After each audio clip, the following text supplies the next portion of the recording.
ये तस्वीर किसी डरावने सपने जैसा था। अहमदाबाद के मेघानी नगर के पास अचानक आसमान में धुआं उठा और कुछ ही सेकंड में इलाके में अफरा तफरी मच गई। एयर इंडिया की फ्लाइट AI-171 जो लंदन के लिए उड़ान भर रही थी, अहमदाबाद एयरपोर्ट से टेक ऑफ करते ही दुर्घटनाग्रस्त हो गई। विमान में मौजूद थे कुल 242 लोग, जिसमें 2 पायलट और 10 केबिन क्रू शामिल थे।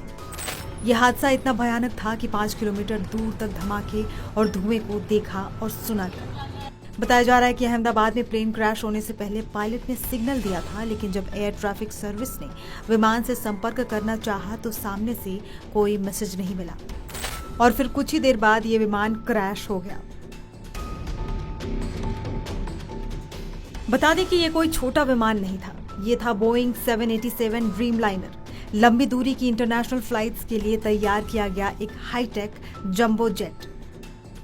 इसकी फ्यूल टैंक क्षमता किसी उड़ते हुए टैंकर से कम नहीं होती। AI-171 फ्लाइट 787-8 मॉडल का हिस्सा थी, जो औसतन 1.26 लाख लीटर यानी तकरीबन 33,000 गैलन तक ईंधन लेकर जा सकती है। इस हादसे के समय विमान में 58,000 लीटर फ्यूल था, लेकिन एक छोटी सी चिंगारी भी पूरे इलाके को तबाह करने के लिए काफी होगी।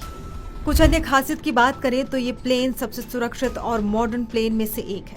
787 ड्रीमलाइनर की ताकत, उसकी रेंज है 13,000 से 14,000 किलोमीटर तक लगातार उड़ान भर सकता है। ये विमान दिल्ली से न्यूयॉर्क या लंदन बिना रुके उड़ सकता है। 18 सीटें बिजनेस क्लास में और 238 सीटें इकोनॉमी क्लास में होती हैं। यात्रियों को हर श्रेणी में आरामदायक और सुखद यात्रा का अनुभव होता है। अलग अलग खाने के विकल्प और कॉम्प्लीमेंट्री ड्रिंक्स भी मिलते हैं।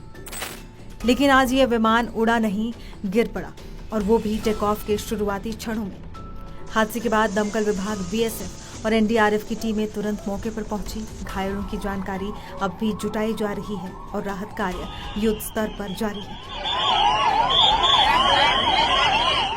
प्रशासन ने इलाके को सील कर दिया है और आम जनता से दूर रहने की अपील की है। हादसे आते हैं पर सवाल छोड़ जाते हैं। क्या तकनीक से लैस ये जहाज भी कभी चूक सकता था? क्या हम उड़ान से पहले जमीन की सुरक्षा को नजरअंदाज कर रहे थे? AI-171 की कहानी एक और चेतावनी है कि टेक्नोलॉजी चाहे जितनी भी एडवांस्ड हो, लापरवाही की एक चिंगारी भी तबाही बन सकती है।